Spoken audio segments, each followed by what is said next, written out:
Jharkhand high court की ओर से झारखंड के जितने भी सिविल कोर्ट्स हैं वहाँ पे जो असिस्टेंट और क्लर्क की जो भर्ती होनी है 410 पदों के लिए, उसका एग्जामिनेशन जो है आज यानी कि 21 सितंबर को सक्सेसफुली करवा लिया गया है। ऑफलाइन मोड पे जो है करवाया गया है। और इसका जो आंसर की के लिए जितने भी कैंडिडेट अपीयर हुए थे आंसर की के लिए जो वेट कर रहे हैं उन लोग अपना जो है आंसर की मिलान कर सकते हैं। टोटल इसमें जो है 80 क्वेश्चन थे जो कि ऑब्जेक्टिव थे, और 10 मार्क्स के जो क्वेश्चन थे वो एक क्वेश्चन था ऐसे राइटिंग का जिसमें 5 टॉपिक्स में से एक लिखना था। तो उम्मीद करते हैं आप लोगों ने अच्छा अटेम्प्ट किया होगा, अच्छे क्वेश्चन अपने सॉल्व किए होंगे। कुछ पोर्शन जो है आपको टफ लगा होगा, है ना। तो चलिए शुरुआत करते हैं। सबसे पहले हम लोग इंग्लिश का जो है आंसर की मिलाएंगे, फिर जीके का देखेंगे, फिर हम लोग मैथ और रीजनिंग का देखेंगे, ठीक है। तो ये एनालिसिस आप ज़रूर देख लीजिएगा, आंसर की मिला लीजिए ताकि आप ये अनुमान आपको मिल जाएगा कि आपके कितने क्वेश्चन सही हो रहे हैं और कितने क्वेश्चन गलत हो रहे हैं, ताकि एक एक्सपेक्टेड जो है कट ऑफ आपको पता चल पाएगा और आप आगे के प्रिपरेशन के लिए भी रेडी हो पाएंगे। और आप सभी से अनुरोध है कि लोग आकर के वीडियो देख करके सब चले जाते हैं ना, वो लाइक करते हैं। लाइक करने में क्या होती है, कम से कम एक लाइक कर दीजिए। लाइक करने के बाद हाइप का ऑप्शन आता है, हाइप कर दीजिए। इस पर तो कुछ पैसा तो लगता नहीं है, तो लाइक ज़रूर करें, शेयर ज़रूर करें और चैनल को सब्सक्राइब भी ज़रूर करें अगर आपको ये अच्छा लगता है तो। चलिए सबसे पहले हम इंग्लिश के सेक्शन से स्टार्ट करते हैं। तो जनरल इंग्लिश जो कि ग्रुप 1 का है, जनरल इंग्लिश ग्रुप 1 में रखा गया था। और यहाँ से आज का जो पहला प्रश्न जो सिविल कोर्ट्स के लिए जो पूछा गया है वो कि विच of the following is not a verb. यहाँ आपको बताना था कि कौन सा इनमें से वर्ब नहीं है। वर्ब का मतलब ये पार्ट ऑफ स्पीच से जो है मैक्सिमम क्वेश्चन जो है पार्ट ऑफ स्पीच यानी कि noun, pronoun, verb, adverb, conjunction, preposition, adjective, ये सारे क्वेश्चन जो है भरे पड़े हैं। तो ये बेसिक सा क्वेश्चन पूछा गया था, ज़्यादा टफ क्वेश्चन आप नहीं कह सकते हैं। ये एकदम बेसिक बच्चों वाली सवाल है। तीसरा, चौथा, पाँचवा, छठा क्लास में लोग ये सब तो पढ़ ही लेते हैं पार्ट ऑफ स्पीच। तो इस पे से बताना था पहला क्वेश्चन कि इस पे से कौन सा आपका जो है वर्ब नहीं है। तो मैक, रन, ग्रैब और कैरोट। आपको पता है कैरोट क्या है? यहाँ पे आप देखिएगा सारे जो है आपको वर्ब दिख रहे हैं लेकिन कैरोट ये वर्ब नहीं है ना। तो इसका सही आंसर क्या हो जाएगा? ऑप्शन डी जो है यहाँ पे करेक्ट आंसर हो जाएगा। दूसरा क्वेश्चन है कि विच of the following is a preposition. Preposition के बारे में पूछा गया है कि कौन इसमें से प्रीपोजिशन है। तो यहाँ पे देखिए कैन, ये क्या है आपका मॉडल है, मॉडल वर्ब। ये वाटर पानी है, ये गोल्ड सोना है। यहाँ पे आपका प्रीपोजिशन क्या है? ऑप्शन बी जो है बिहाइंड जो है करेक्ट आंसर हो जाएगा। तो आपको एलिमिनेशन करके यानी कि एक एक अगर नहीं पता है तो एक एक ऑप्शन को अगर आप कट करते जाएंगे तो आपका आंसर ऑटोमेटिक निकल आएगा। तो ऐसा भी बहुत सारे क्वेश्चंस में जो है एलिमिनेशन मेथड से आपका सही आंसर आ जाता है। अब अगला क्वेश्चन से विच of the following is an adjective.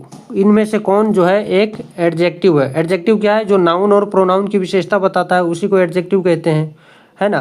तो यहाँ पे देखिए कॉल है, गलत ऑप्शन है। शर्ट है, ये भी गलत है, नाउन है। बॉक्स है, ये भी नाउन है। यहाँ पे हमको एडजेक्टिव बताना है। ये कॉल तो नाउन नहीं है, प्रोनाउन भी नहीं है। तो एडजेक्टिव यहाँ पे क्या होगा? ऑप्शन सी जो ब्लू। ब्लू का मतलब क्या हुआ? नीला। यानी कि किसी भी वस्तु या किसी भी चीज़ का कलर की वो उसकी विशेषता बता रहा है कि ब्लू कलर की है। तो 3 का सही आंसर क्या हो जाएगा आपका? ऑप्शन सी जो है करेक्ट आंसर होगा, ठीक है। अगर इस तरह से मैं एक्सप्लेन करते अगर बढ़ूंगा तो बहुत टाइम लग जाएगा, इसलिए जो सही आंसर होगा वो चीज़ें मैं आपको सही आंसर बता के आगे निकल जाऊंगा ताकि आपको आपके भी समय बचेगा और आपको ये भी पता चल जाएगा कि आपने कितने क्वेश्चन जो है सही किए हैं, कितने क्वेश्चन गलत हो गए, ठीक है। तो अगला प्रश्न है चौथा कि विच of the following is an adverb. कौन से जो है इस पे एडवर्ब है? Quickly, short, stand, smart. सही आंसर क्या होगा? 4 का सही आंसर होगा ऑप्शन ये जो है क्विकली जो है वर्ब की विशेषता बता रहा है, तो ये हो जाएगा आपको एडवर्ब। अगला प्रश्न पूछा गया है 5वां number, which of the following is not a pronoun. Pronoun कौन सा नहीं है? She, him, they, tell. Tell तो है नहीं, ये तो वर्ब है। बाकी ये सारे सी, दे, हिम जो है नाउन के स्थान पे प्रयोग होता है तो प्रोनाउन है। करेक्ट आंसर क्या हो जाएगा आपका? डी। 6 का जो है identify the sentence that has a preposition. उस सेंटेंस को आपको पहचानना था जहाँ पे इस पे प्रीपोजिशन है।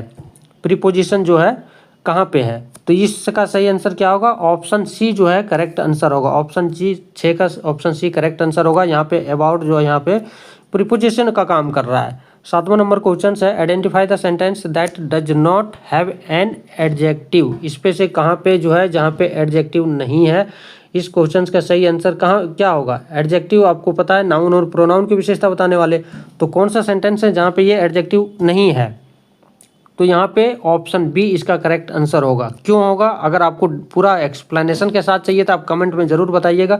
हम अलग से अलग अलग, जैसे जीके के लिए अलग, इंग्लिश के लिए अलग, मैथ रीजनिंग के लिए अलग से बना देंगे। अभी सिर्फ हम आंसर की बता रहे हैं कि कौन से आपके सही ऑप्शन हैं। ठीक है, अगला प्रश्न है कि 8 से 10 तक का ये जो दिया है, एक पैसेज दिया हुआ, इसको रीड करना है और इससे रिलेटेड 8 से 10 मतलब 8, 9, 10 3 क्वेश्चन पूछेंगे, उसका आंसर देना है। तो यहाँ पे पूछा गया है comwithus.com जो है ये क्या सेल करता है, तो ये 8 नंबर के क्या होगा, जब आप पढ़ेंगे तो ये पता चलेगा ये इंटरनेट कनेक्शन से रिलेटेड है। तो ऑप्शन सी क्या हो जाएगा, करेक्ट आंसर होगा। 9 नंबर का क्वेश्चन है according to the advertisement the comwithus.com जो है यू कैन, यहाँ पे क्या कर सकते हैं, make a new friend, travel about, appear on TV या बाय कार्स ओनली। यहाँ पे 9 का जो है ये जो है ऑप्शन सही होगा, जहाँ पे हम लोग यहाँ पे दिया हुआ है, ऊपर में आप जब पढ़ेंगे तो आपको दिखेगा वहाँ पे। ठीक है, 10 नंबर का जो आपका करेक्ट आंसर होगा, if you want to connect the internet with comwithus.com you have to क्या करना पड़ेगा, उसे कॉल करना पड़ेगा, तब जाकर के आप जो है कनेक्ट कर पाएंगे। ये पैसेज के अकॉर्डिंग जो है ये आंसर थे, तो ये आपने 3 आंसर यहाँ पे मैच कर लिए। 11 नंबर जो क्वेश्चन है आपका दिया हुआ है कि it is more expensive to travel on Friday so I will leave on Thursday evening. What is so in the sentence. इस सेंटेंस में सो किसका काम कर रहा है कि ये बहुत ज़्यादा एक्सपेंसिव हो जाएगा फ्राइडे को ट्रैवल करने के लिए, इसलिए I will live on Thursday evening को ही हम निकल जाएंगे। तो यहाँ पे सो का जो इस्तेमाल है वो किस लिए किया गया है, ये प्रीपोजिशन नहीं है, वर्ब नहीं है, एडवर्ब नहीं है, एडजेक्टिव नहीं है, ये क्या है, कंजक्शन है, 2 सेंटेंस को जोड़ रहा है, तो इसको हम लोग कंजक्शन बोलते हैं। तो यहाँ पे सही आंसर होगा 11 का डी। 12 नंबर का क्वेश्चन का है the body does not resembles either of its part which what is resembles in this sentence. तो इसमें जो है रिजेंबल्स इस सेंटेंस में क्या है, वर्ब है, एडवर्ब है, आपको एडजेक्टिव है या प्रोनाउन है। यहाँ पे क्या है, डज नॉट के बाद हमेशा V1 के फॉर्म में आता है, वर्ब लगता है, तो यहाँ पे रिजेंबल्स क्या हो जाएगा, आपका वर्ब हो जाएगा। ऑप्शन ये करेक्ट आंसर हो जाएगा। 13 नंबर का क्वेश्चन है विच of the following words is an example of verb. इस पे से कौन एक वर्ब का एग्जाम्पल है, नॉट है ही नहीं, लेट ये भी नहीं है, स्लोली ये तो एडवर्ब है। वर्ब क्या है आपका, ऑप्शन बी जो है यहाँ पे वर्ब है। टेस्ट जो है ये आपका वर्ब है। 13 क्वेश्चन आपके सही हो गए। अगला क्वेश्चन है कि 14 number I was distressed to hear about his death identify the adjective. ये जो क्वेश्चन दिया हुआ है 14 नंबर क्वेश्चन और 15 नंबर क्वेश्चन, इस पे एडजेक्टिव को आइडेंटिफाई करना है, लेकिन एडजेक्टिव यहाँ दिया नहीं है कि कौन सा वर्ड है एडजेक्टिव, उसको आइडेंटिफाई करना था। इन्होंने एडजेक्टिव को एडजेक्टिव वर्ब नाउन कर दिया, एडवर्ब कर दिया, तो ये क्वेश्चन गलत है। यहाँ पे डिस्ट्रेस्ड जो है ये एडजेक्टिव है, ठीक है, जबकि यहाँ पे ऑप्शन में होना चाहिए, इन्होंने गलत किया। 15 नंबर का क्वेश्चन भी वही है कि that policeman is a friend of mine identify the noun. Identify the noun कौन सा, यहाँ कोई वर्ड है नाउन का आइडेंटिफाई करेंगे तो ऑप्शन डी सही होगा। यहाँ पे एडजेक्टिव बोला है तो एडजेक्टिव ऑप्शन सी सही होगा। तो ये क्वेश्चन दोनों जो है गलत है। 16 नंबर क्वेश्चन है कि Mrs Jena bought dash loaves of bread from a bakery, select the correct option to complete the sentence. तो यहाँ पे क्या हो जाएगा, 16 नंबर का जो क्वेश्चन होगा आपका होगा ऑप्शन ये जो है सही आंसर होगा। 17 नंबर क्वेश्चन है कि the baker sprinkles dash icing sugar onto the cake, select the correct, आपको ऑप्शन चुनना था। 17 नंबर का सही आंसर होगा ऑप्शन सी जो है ए लिटिल आइसिंग शुगर होगा। ठीक है, 18 नंबर का क्वेश्चन है you have dash of time left so do और वर्क केयरफुली। इसमें से आपको फिल इन द ब्लैंक्स करना है कि आपके पास जो है समय है बचा हुआ इतना समय, इसलिए आप जो है अपना काम केयरफुली तरीके से करें। तो 18 नंबर का सही आंसर क्या होगा, you have much of time to do anything carefully, ऐसे करके आपको यहाँ पे क्या होगा, ऑप्शन ये जो है करेक्ट आंसर होगा। अगला प्रश्न है कि 19 नंबर का जो क्वेश्चन है आपका, ये है आपका फादर बोल रहा है कि दिस कॉफ़ी इज बीटर, यह जो कॉफ़ी है थोड़ा कड़वा है, बीटर है। कैन यू पुट, क्या पुट करना है, इस पर डालना क्या देना है, शुगर इनटू द, कितना शुगर डालना है, मेनी शुगर, मच या प्लेंटी शुगर या सम शुगर। तो यहाँ पे क्या हो जाएगा, 19 का आपका होगा some sugar. Can you put some sugar in it, क्या आप इस पर थोड़ी सी शुगर जो है डाल सकते हो। तो ऑप्शन बी जो है करेक्ट आंसर हो जाएगा। 20 नंबर का है Nivedita is very friendly and polite so she has dash of customer. इसलिए निवेदिता जो है निवेदिता क्या है, बहुत ज़्यादा फ्रेंडली है, बहुत ज़्यादा पोलाइट है, अच्छी बिहेवियर है उनका, इसलिए उनके पास क्या है, ये लॉट ऑफ कस्टमर, ये few of customer, many customer, some customer. इसका क्या होगा, 20 का ऑप्शन जो है मैनी ऑफ कस्टमर होंगे, क्योंकि कस्टमर को हम काउंट कर सकते हैं, तो यहाँ पे क्या होगा, मैनी ऑफ कस्टमर होगा। तो ये आपका 20 इंग्लिश क्वेश्चन जो है कंप्लीट हो चुके हैं। आप इसमें से बताइए कि इंग्लिश में आपको कितने आए हैं और कितने गलत हो गए, ठीक है। और 10 नंबर इसके जो थे, जो कि ऐसे राइटिंग का था। अब नेक्स्ट जो है ग्रुप वो है जनरल जीके का, जो कि हम लोग देखते हैं आगे जो है, झनोर गंधार ताप विद्युत केंद्र कहाँ स्थित है। इस प्रश्न का सही आंसर होगा ऑप्शन ये, गुजरात। दूसरा प्रश्न है 22 नंबर का, भारत का सबसे कम आबादी वाला जिला कौन है, जो कि जनगणना 2011 के अनुसार आपको बताना था। तो इस प्रश्न का सही आंसर होगा दिबांग घाटी जो है सबसे कम आबादी वाला जिला है, जो कि कहाँ है, अरुणाचल प्रदेश में है। सेवे ट्रॉफी किस खेल का टूर्नामेंट है। सेवे ट्रॉफी जो है ये किस खेल का टूर्नामेंट है, तो ऑप्शन सी जो है गोल्फ हो जाएगा आंसर। मुक्केबाजी के लिए मार्क्वेस ऑफ क्वींसबेरी नियम का मसौदा जो है किसने तैयार किया था। तो 24 का जो आपका आंसर होगा वो होगा आपका जॉन जी चैम्बर्स, ठीक है। तो ये ऑप्शन डी जो है आपका करेक्ट आंसर होगा। अगला प्रश्न है 25वां नंबर प्रश्न है कि क्वींसबेरी रूल्स के तहत पहला बॉक्सिंग हैवीवेट चैंपियन कौन था। 25 का सही आंसर होगा आपका जो है ऑप्शन ये है, जॉन ये सुलिवान जो है, ये इनका जो है सही आंसर होगा। 26 का है किस मुक्केबाज का उपनाम बिग जॉर्ज प्रसिद्ध है। मुक्केबाज दिया हुआ है उसका, किसका उपनाम जो है बिग जॉर्ज है। 26 नंबर का सही आंसर होगा जॉर्ज फॉरमैन जो है इनका उपनाम जो है, यानी कि ऑप्शन ये जो है करेक्ट होगा, बिग जॉर्ज है। बोकारो स्टील सिटी किस देश की मदद से बनाया गया था। आप लोग बहुत ज़्यादा फ्रेंडली हैं, क्योंकि झारखंड के ये क्वेश्चन है, आपने झारखंड के बुक को 100 बार भी पढ़ चुके होंगे। 27 का सही आंसर क्या होगा, रूस होगा।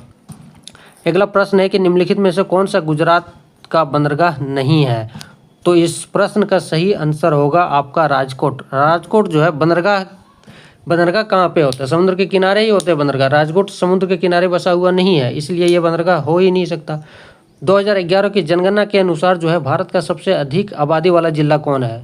2011 के सबसे कम वाला आबादी पूछ लिया और सबसे ज़्यादा वाला आबादी पूछ रहा है, तो सब ये है मुंबई का ठाणे जो है डिस्ट्रिक्ट, वो है 2011 के जनगणना के अनुसार सबसे अधिक आबादी वाला।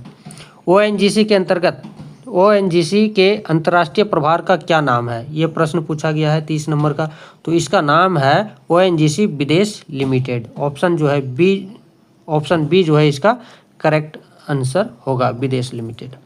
अगला प्रश्न है कि यूपीएससी के अध्यक्ष की नियुक्ति कौन करता है। 31 नंबर के क्वेश्चन से यूपीएससी के अध्यक्ष की नियुक्ति कौन करता है। तो इस प्रश्न का सही आंसर होगा राष्ट्रपति, क्योंकि यह कॉन्स्टिट्यूशनल बॉडी है। यूपीएससी के सदस्यों के लिए पद धारण करने की जो अधिकतम आयु होती है वो कितने वर्ष की होती है। तो 65 वर्ष तक जो है वो सदस्य के रूप में रह सकते हैं, ठीक है। जैसे जेपीएससी में भी होता है ना 65 वर्ष के लिए, ठीक है, उसी तरह से यहाँ पे भी इनका यूपीएससी में भी है, वो यूनियन का हो गया, जेपीएससी स्टेट का हो गया।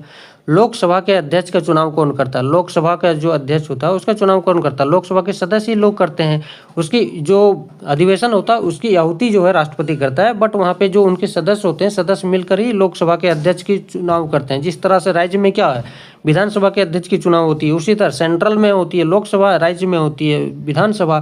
तो सेम, अगर आपने सेंट्रल का पढ़ लिया है तो स्टेट का पॉलिटी पढ़ने में ज़्यादा टफ नहीं है, बहुत ही आसान है। खाली उसको जो है रिलेट करना होगा आपको कि वो सेंट्रल है, वो ये स्टेट है। हाल ही में किस शहर में भारत रक्षा विमानन प्रदर्शनी IDX 24 का जो है उद्घाटन किया गया। 34 का सही आंसर क्या होगा आपका, जोधपुर जो है सही आंसर होगा, ठीक है। 35 में दिया हुआ है कि भारत ने हाल ही में किस स्थान पर VL SRSM मिसाइल का जो है परीक्षण किया था। ये चांदीपुर अभी जो है उड़ीसा में किया गया था सितंबर 2024 में। और हाल ही में किस संगठन ने अभ्यास आईका 2024 का आयोजित किया है, किस संगठन ने। तो इसका सही आंसर होगा ऑप्शन ये, NDMA का फुल फॉर्म होता है नेशनल डिजास्टर मैनेजमेंट अथॉरिटी, जो कि अभी इन्होंने जो है तमिलनाडु के जो स्टेट डिजास्टर मैनेजमेंट अथॉरिटी जो होता है उनके साथ कोलैबोरेशन करके जो है सितंबर 2024 में जो है इसका आयोजित किया गया था। और ये करंट अफेयर जो है ये 2024 का करंट अफेयर सितंबर का लिया गया है दोनों, ठीक है। नगर निगम प्राधिकरणों में कौन शामिल होता है? तो इस पे जो अस्थायी समितियां होती है, नगर आयुक्त होते हैं, ये दो तो होते हैं, ठीक है। अब अगर दो ऑप्शन दिए हुए हैं कि दो होंगे तो तीसरा भी होगा, तो इसका सही आंसर होगा ऑप्शन डी जो है करेक्ट आंसर हो जाएगा। तीनों शामिल होते हैं नगर निगम प्राधिकरण में। अगला प्रश्न है कि निम्नलिखित में से कौन से विशेष प्रयोजन समिति एजेंसियां हैं? तो सीवरेज बोर्ड, बिजली बोर्ड, नगर सुधार ट्रस्ट, ये जो है तीनों है। ऑप्शन डी करेक्ट आंसर होगा। केंद्र शासित प्रदेशों के बारे में कौन सा कथन जो है सही है? ये क्या संघीय संरचना है? नहीं। क्या ये पूर्ण तरीके से ऑटोनोमस बॉडी है? नहीं। तो ये इसके जो देख रेख, ये इसकी जो अधिकार है किनके हाथों में रहता है? तो राज्यपालों के नेतृत्व में ये केंद्र शासित प्रदेशों की सरकार चलती है ना। तो इस सही प्रश्न का सही आंसर होगा 39 का ऑप्शन सी। 40 नंबर का क्वेश्चन क्या होगा? राज्य सूचना आयोग का गठन कब हुआ था? सूचना आयोग का मतलब राइट टू इन्फॉर्मेशन, और राइट टू इन्फॉर्मेशन कब आया था? 2005 में हुआ था, आरटीआई का, है ना। तो राज्य सूचना आयोग का गठन जो है उसी आरटीआई के तहत जो किया गया था 2005 में।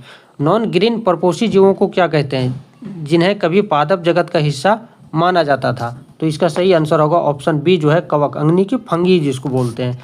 बीजांड का कौन सा भाग जो है बीजांड द्वारी सिरे के विपरीत स्थित होता है, जो इसके आधारी भाग को दर्शाता है? तो इस प्रश्न का सही आंसर होगा ऑप्शन सी जो है चलेजा जो है इसका सही आंसर होगा। अगला प्रश्न है कि घास को जल्दी से निगलने के बाद मवेशी उसे सबसे पहले कहाँ पे संग्रहित करता है, यानी कि स्टोर कहाँ पे करता है? तो इस प्रश्न का सही आंसर क्या हो जाएगा?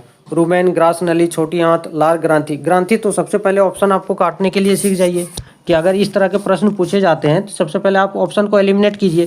तो यहाँ पे 43 नंबर का ये लार ग्रांथि होगा नहीं, ग्रास नली तो होगा नहीं, छोटी आंत में तुरंत तो पहुँचेगी नहीं, है ना। तो सही आंसर क्या होगा? ऑप्शन ये जो है सही आंसर हो जाएगा। 44 नंबर का है परिस्थितिकी अस्थायी अर्थव्यवस्था है का नारा जो है निम्नलिखित में से किस पर्यावरण आंदोलन से संबंधित है? तो चिपको आंदोलन, पता है ये। अगला प्रश्न है कि पर्यावरणीय अनुष्ठानों के संदर्भ में 2 फरवरी को क्या महत्व है? 2 फरवरी को क्या महत्व है? तो वर्ल्ड वेटलैंड डे जो है मनाया जाता है, विश्व आर्द्र भूमि दिवस के रूप में मनाया जाता है। अगला प्रश्न है 46 नंबर है कि अफगानिस्तान के हेलमंद प्रांत विश्व स्तर पर किस फसल की खेती के लिए जाना जाता है? ऑप्शन सही होगा ऑप्शन बी जो है अफीम की खेती के लिए जाना जाता है। 47 नंबर पर प्रश्न आप मिलाइए कि हवा से सतह पर मार करने वाली जो मिसाइल है इजडेलिया 305 किस देश के द्वारा जो है विकसित की गई थी? तो इसका सही आंसर होगा ऑप्शन डी जो है रूस के द्वारा जो है विकसित किया गया था, डेवलप किया गया था। अगला प्रश्न है निम्नलिखित में से कौन सा पारिस्थितिकी तंत्र सबसे अधिक जैव विविधता प्रदर्शित करता है? तो ये कोरल रीफ्स जो होता है, यानी कि प्रवाल भित्तियाँ जो होती है, ये इसका सही आंसर होगा। निम्नलिखित में से कौन सा कारक जो है मुख्य रूप से मनुष्यों में श्वसन को नियंत्रित करता है? ये प्रश्न में बहुत सारे लोग जो है कंफ्यूज हुए होंगे 49 नंबर क्वेश्चन। तो इस प्रश्न का सही आंसर होगा ऑप्शन जो है डी CO2 स्तर और pH सेंसर जो है यही जो है श्वसन को नियंत्रित करता है। इसके अलावा और भी इसमें जो है बहुत सारी चीज़ें शामिल होती है, अलग अलग पार्ट का जो है भागीदारी होता है, लेकिन मुख्य रूप से जो ऑप्शन दिया है उस ऑप्शन में से ऑप्शन डी इसका करेक्ट आंसर होगा। अगला प्रश्न है कि 50 नंबर का उस प्रजनन को क्या कहते हैं जिसमें केवल एक जनक ही संतानों को जीन हस्तांतरित करता है? इसका इंग्लिश से मिलाइएगा आंसर। तो एपोक्सिमिसिस जो होता है, इससे करेक्ट आंसर जो है एपोक्सिमिसिस होगा इस प्रश्न का। ठीक है, कुछ क्वेश्चन ऐसे हैं जो कि आपको हिंदी में समझ में नहीं आएंगे, लेकिन उसको इंग्लिश जब आप रीड करेंगे तो इंग्लिश में आपको अच्छे से समझ में आ जाएंगे कि ऑप्शन क्या है और क्या क्वेश्चन से बोलना चाह रहा है। ठीक है, अगला प्रश्न आप आगे चलते हैं कि जिसमें आपको न्यूमेरिकल एबिलिटी एंड रीजनिंग जो कि ग्रुप तीसरा है, जो कि लास्ट है, और इसमें हम लोग देखेंगे। मैं यहाँ पे आपको करेक्ट आंसर बता रहा हूँ। आपको डिटेल में अगर इसको सॉल्यूशन चाहिए तो आप कमेंट में ज़रूर बता दीजिएगा और हमारे टेलीग्राम ग्रुप को ज्वाइन कर लीजिएगा। मैं इसको डिटेल में पूरा सॉल्यूशन के साथ आपको प्रोवाइड कर दूंगा कि इस प्रश्न का जो आंसर हम बता रहे हैं कहाँ से आई है और कैसे आई है, कौन सा ट्रिक और कौन से फॉर्मूले से, है ना। तो 51 नंबर जो क्वेश्चन है इसका सही आंसर क्या होगा? 3, 15 और 27 का जो है चतुर्थानुपाती बोला गया था, तो इस प्रश्न का सही आंसर होगा 51 का ऑप्शन बी जो है सही है। 60 लीटर के मिश्रण में दूध और पानी का अनुपात दिया हुआ है। ठीक है, तो इस प्रश्न का सही आंसर क्या होगा? 52 का इस प्रश्न का सही आंसर होगा ऑप्शन ये 52 का जो है सही आंसर होगा ऑप्शन ये। 53 का क्वेश्चन का आंसर मिलाइए। एक त्रिभुज की भुजाएं जो 1/3, 1/4, 1/8 के अनुपात में, यदि इसका परिमाप दिया हुआ तो सबसे छोटी भुजा की लंबाई जो है आपको निकालना था। तो इस प्रश्न का सही आंसर होगा 53 का सी नंबर, 27 सेंटीमीटर जो है आपका सही आंसर होगा। अलग अलग सेट के क्वेश्चंस में ये क्वेश्चंस का जो है सीरीज क्वेश्चंस नंबर जो है आगे पीछे होगा, तो ये हम क्वेश्चंस को भी रीड कर दे रहे हैं ताकि आपको समझ में आ जाए और आप अच्छे से मिलान कर लीजिएगा। ठीक है, गलती मत कीजिएगा, नहीं पता चलेगा हम यहाँ 53 बोल रहे हैं, 53 में आपका कुछ और ही क्वेश्चंस हैं, फिर आपके ऑप्शन ही गलत हो रहे हैं, तो आपके सारे क्वेश्चंस गलत हो जाएंगे। तो आप लोग क्वेश्चंस के साथ मिलाइए कि कौन से क्वेश्चंस का क्या आंसर बोल रहे हैं। केला फल से संबंधित है, तो गुलदाउदी किससे संबंधित है? गुलदाउदी क्या है? ये एक फूल है, तो चौवन का क्या हो जाएगा? ऑप्शन डी जो है सही आंसर हो जाएगा। अस्पताल उपचार से संबंधित है, स्कूल किससे संबंधित है? शिक्षा का केंद्र है या स्कूल, तो ऑप्शन ये इसका जो सही आंसर होगा। एक मिसाइल 1260 किलोमीटर प्रति घंटे की चलती है, तो 1 सेकंड में कितना? बताइए, 5/1800 इसको मल्टीप्लाई करना था, मीटर पर सेकंड में निकल जाएगा, तो 1 सेकंड में कितना आ जाएगा? इसका सही आंसर हो जाएगा 350 मीटर आ जाएगा। यानी कि जब आप 5/18 से इसको मल्टीप्लाई करेंगे 1260 को, तो आ जाएगा 350 मीटर पर सेकंड। उसका मतलब हुआ कि 1 सेकंड में कितना मीटर जा रही है? 350 मीटर। तो 56 का सही आंसर होगा 350 मीटर। अब यहाँ पे देखिए कितना आसान सा क्वेश्चन दिया है, बच्चों वाली क्वेश्चन जो है पूछा गया है मैथ में। अब बोलते हैं कि क्वेश्चन का टफ है, मानते हैं जीएस का पोर्शन जो है वो आपका थोड़ा टफ है, ठीक है, क्योंकि जीएस का लेवल ही वैसा है, कुछ नहीं कर सकते, जीएस कहाँ से पूछा जाएगा। लेकिन ये जो मैथ का क्वेश्चन ये तो पूरा बेसिक से क्वेश्चन उठाया गया, बच्चों का क्वेश्चन उठाया गया। बचाओ 5/18 से मल्टीप्लाई करना था, रेशियो प्रोपोर्शन दिया जा रहा है, अनुपात समानुपात दिया जा रहा है। अब बताइए यहाँ पे दिया है उप त्रिगुणात, 125 का पावर 3 और 216 का पावर 3, ये किसका उप त्रिगुणात है? ठीक है, तो ये 125 किसका क्यूब है? 5 का। 216 किसका क्यूब है? 6 का। तो इसका अनुपात क्या हो जाएगा? 5:6। ऑप्शन सी सही होगा। और एक दूध वाले ने 30 लीटर दूध में 10 लीटर पानी मिला दिया, तो दूध और पानी का अनुपात पूछ रहा था, 1:3 ही नहीं होगा? 1:3 ही होगा, क्योंकि अगर इसमें पूछता कि दूध और मिश्रण का अनुपात तो थोड़ा कन्फ्यूज हो जाते, तो दूध का 30 हो जाता, मिश्रण का 4 हो जाता। यहाँ पे दूध और पानी पूछ रहा है, यहाँ पे जबकि होना चाहिए 3:1 होना चाहिए, लेकिन यहाँ पे 3:1 जो है ही नहीं कहीं, तो 1:3 करो, टिक करो, है ना। अगला प्रश्न देखो, आसान सा प्रश्न है कि अब्दुल और रहीम का आयु का अनुपात दिया है और उसकी आयु का जोगफल दिया है 72, तो उसकी आयु कितना? 5, 4, 9, 9 से डिवाइड करेंगे 72, 8 बार में कट जाएगा, 8 × 5 = 40 और 8 × 4 = 32। ऑप्शन सी सही आंसर। 8:x बराबर 24.4/896 दिया है, एक्स का वैल्यू निकालना है 60 नंबर का, क्या आंसर हो जाएगा? निकालेंगे काट करके तो आपको 32 आ जाएगा। अगला प्रश्न है 61 नंबर का कि यू और भी ने 18,000 कितना 1,84,000 और 2,24,000 का निवेश किया, यू का हिस्सा इतना दिया हुआ है, तो उसका पहले ये दोनों का अनुपात निकालिए, यू और भी का अनुपात निकाल लीजिए, इसके बाद यू का भाग जो हो जाएगा इतने के बराबर हो जाएगा, फिर जो आपका आएगा 900 शायद, हाँ शायद कुछ 900 आएगा। एक्स का जो वैल्यू, यू का जो वैल्यू आएगा एक हिस्सा का वो 900 आ जाएगा, दोनों को सम करेंगे तो आपको टोटल आ जाएगा 45,900। तो इसका ऑप्शन बी जो है करेक्ट आंसर हो जाएगा। अगला प्रश्न है प्रॉफिट एंड लॉस से कि एक दुकानदार बादाम जो है 1250 रुपये प्रति किलोग्राम की दर से बेचता है, 7% की हानि होती है, तो यहाँ पे हमको क्या निकलता है? यहाँ पे एसपी दिया है, यहाँ पे लॉस दिया है, तो यहाँ पे क्या निकल जाएगा हमारा? सबसे पहले सीपी निकल जाएगा। अब सीपी निकल गया, अब यहाँ पे बोल रहा है कि उसी को अब जो है 1375 रुपया में बेचते हैं, सीपी हमारा निकल गया दो ऊपर वाले पॉइंट से। अब हमारे पास एसपी दे दिया है, तो एसपी और सीपी दोनों निकल गया, तो यहाँ से हमारा प्रॉफिट और लॉस निकलेगा, तो प्रॉफिट हो जाएगा, कितना प्रॉफिट होगा? 2.3% जो है प्रॉफिट होगा। ऑप्शन सी 62 का आपका जो है करेक्ट आंसर होगा। जिनको नहीं समझ में आ रहा है, जिनको पूरा डिटेल में सॉल्यूशन चाहिए, कमेंट सेक्शन में ज़रूर आप लोग बोलेंगे, तो हम इसका जो है डिटेल सॉल्यूशन एकदम स्टेप बाय स्टेप करके आपको ट्रिक के साथ और डिटेल के साथ हम आपको जो है नेक्स्ट वीडियो में बता देंगे। लेकिन आप लोग को अगर चाहिए, आप लोग को अगर ज़रूरत है, तो आप लोग ज़रूर कमेंट कीजिएगा, और हमारे टेलीग्राम ग्रुप का लिंक भी आपको डिस्क्रिप्शन या कमेंट सेक्शन में मिलेगा, ज्वाइन ज़रूर कीजिएगा। और जो लोग देख रहे हैं, जो लोग एग्ज़ाम दिए हैं, आंसर की मिला रहे हैं, उनसे अपील है, उनसे रिक्वेस्ट है कि वीडियो को सब्सक्राइब जरूर कीजिएगा, चैनल को लाइक कीजिए, लाइक करने के बाद हाइप का बटन, हाइप आ जाती है कमेंट सेक्शन के पास, उसको हाइप कीजिए और इसको शेयर भी ज़रूर कीजिएगा, ठीक है, क्योंकि हम आपके लिए मेहनत कर रहे हैं इतना। अगर आप लाइक नहीं करेंगे, आप शेयर नहीं करेंगे, आप सब्सक्राइब नहीं करेंगे, तो हमको मोटिवेशन कहाँ से मिलेगा आपके लिए काम करने का, ठीक है। अगला प्रश्न है 63 का कि 25% का छूट दी जा रही थी, इसके अतिरिक्त एक प्रोमो कोड 8% का कैशबैक दिया गया, तो टोटल छूट जो है कितना हो गया, 25 + 8 कितना हो जाएगा 33, और 25 × 8 कितना हो जाएगा 200/100, 33 में 2 माइनस कर दो कितना हो जाएगा 31%। एक्स और वाई का मध्य अनुपात 16 दिया है और उसका तृतीय अनुपात 128 दिया हुआ है, तो एक्स और वाई का मान कितना होगा 8 और 32 होगा। ऑप्शन डी जो है 64 का सही आंसर होगा। ठीक है, 65 नंबर का क्वेश्चन से जो है 32 ओवरों में रन रेट कितना दिया हुआ 7.2, टोटल निकाल लीजिए कि कितना रन हो जाएगा।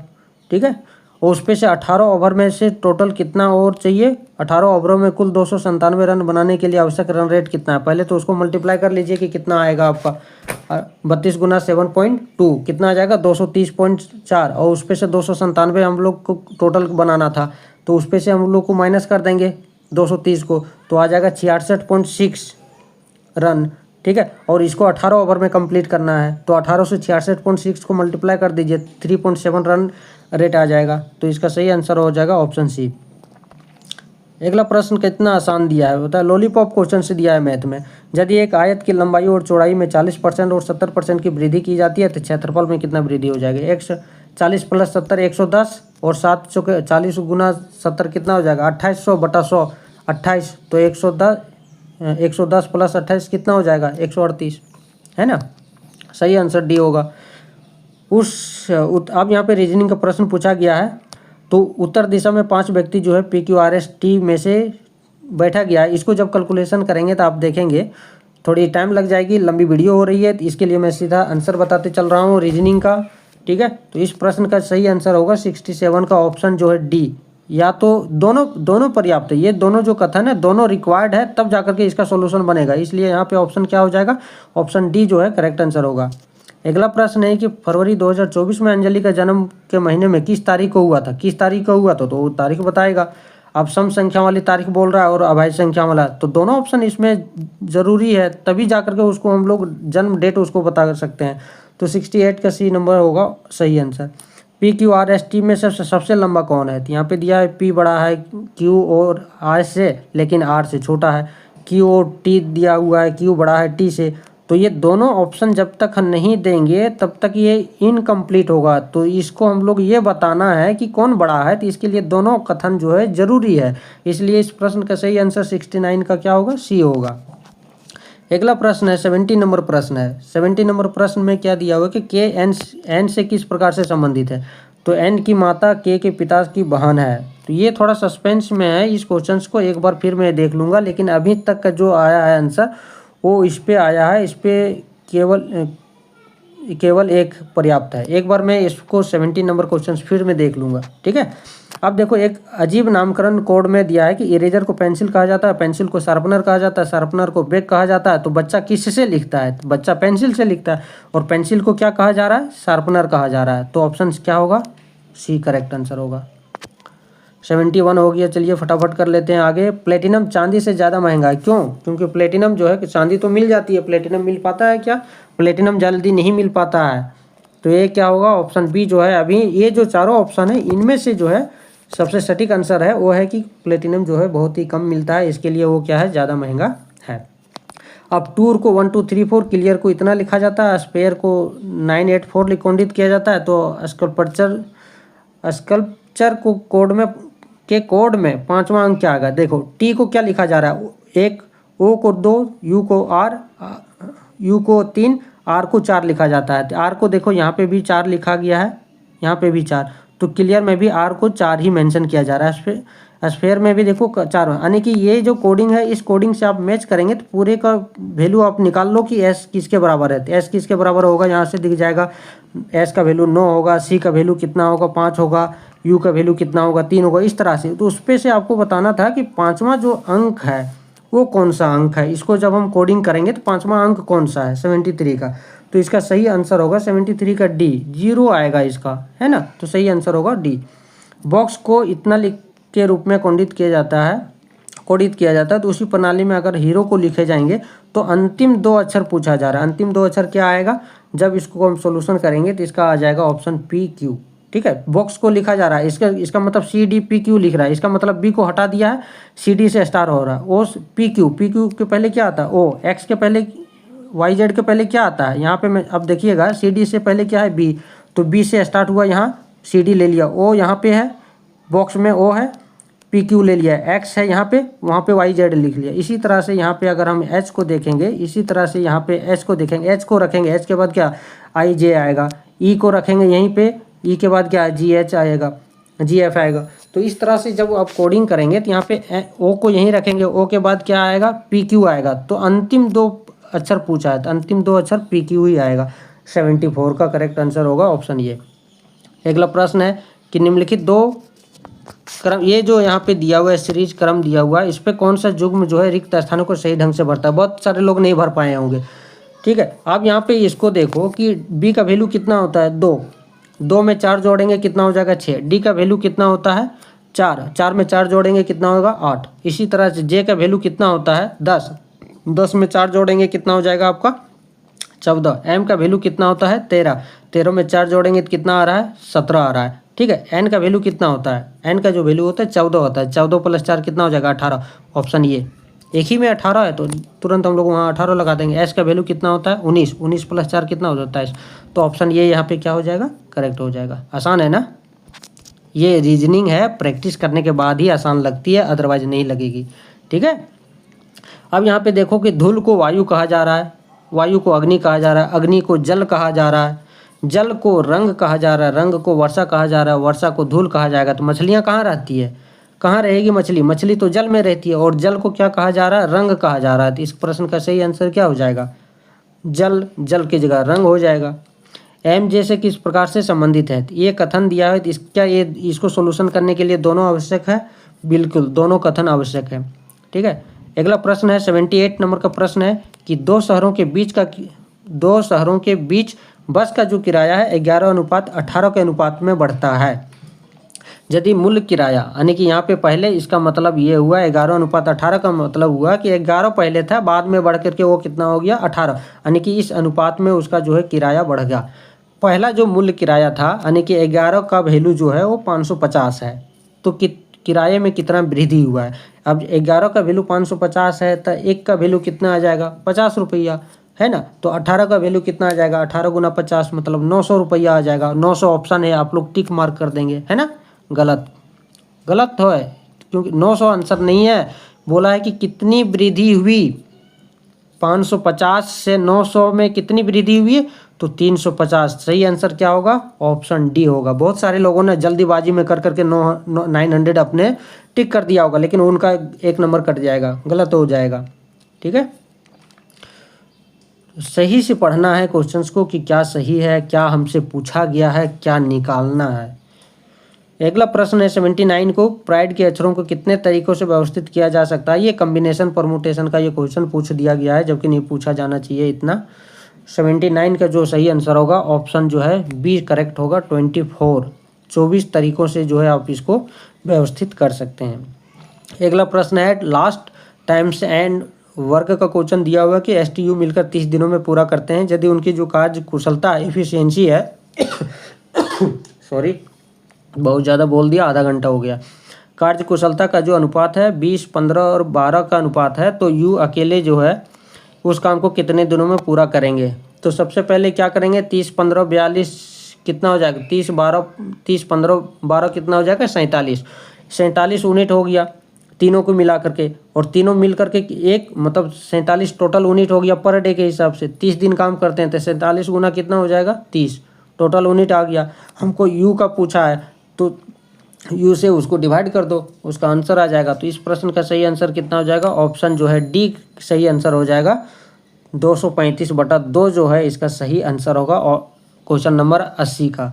आई होप कि आप लोगों ने आंसर मिला लिए होंगे। आप कमेंट सेक्शन में अपना ज़रूर बताइए कैलकुलेशन करके कि कितने क्वेश्चन सही हुए, कितने क्वेश्चन गलत हुए, कितना क्वेश्चन आपके टोटल कितने आ रहे हैं, ठीक है। बाकी ऐसे तो आपने लिख ही दिया होगा, उम्मीद है कि कुछ ना कुछ तो ज़रूर ही लिखे होंगे कि 10 नंबर में से आपको 2 नंबर, 5 नंबर, 7 नंबर, 8 नंबर तो मिल ही जाएगा। तो ये सेशन आपको कैसा लगा, आपको क्वेश्चन आंसर का जो आज एनालिसिस कैसा लगा, और जिनको मैथ का रीजनिंग का डिटेल में एक्सप्लेनेशन के साथ चाहिए कि कैलकुलेशन सोल्यूशन प्रोवाइड कर दीजिए, कमेंट ज़रूर कीजिए, टेलीग्राम ग्रुप में भी ज्वाइन कीजिए, हम आपको जो है डिटेल में दे देंगे, ठीक है। क्योंकि अगर हम डिटेल में अगर कैलकुलेशन करके बैठेंगे तो यही जो है 80 क्वेश्चंस को करते हुए 1.5 घंटा लग जाएंगे। उम्मीद करते हैं आपको अच्छा लगा हो। इस वीडियो को ज़्यादा से ज़्यादा लाइक, शेयर एंड सब्सक्राइब ज़रूर कीजिएगा। कटअप की बात करते हैं तो कटअप देखिए ये डिपेंड करता है लोगों ने कितने कैंडिडेट अपीयर हुए और कितने कैंडिडेट ने कितने क्वेश्चंस अटेम्प्ट किए हैं, वो सारे जो है पूरा जब तक डेटा नहीं आएगा तब तक कटअप को बताया मुश्किल है कि कितना क्वेश्चन। लेकिन जिस तरह का क्वेश्चंस दिया हुआ है आप उम्मीद कीजिए कि 75 प्लस ही क्वेश्चंस जाना चाहिए, क्योंकि मैथ रीजनिंग में कोई भी क्वेश्चंस ऐसा नहीं है जो कि आपको फंसाया जा सकता है। सिर्फ जीके का है, 30 क्वेश्चंस में से आप 20 क्वेश्चन तो कर ही सकते थे, 15 से 18-20 क्वेश्चंस, तो आप 70 प्लस मान के चलिए कि इससे कम तो कटअप रहने वाला नहीं है। बाकी देखते हैं जब डेटा लोगों का, आप लोग जब डेटा दीजिएगा कि हमारा इतने सही हो रहे हैं, इतने क्वेश्चन हमने अटेम्प्ट किए थे, उस हिसाब से हम एक कटअप का वीडियो अलग से प्रोवाइड कर देंगे। Thank you.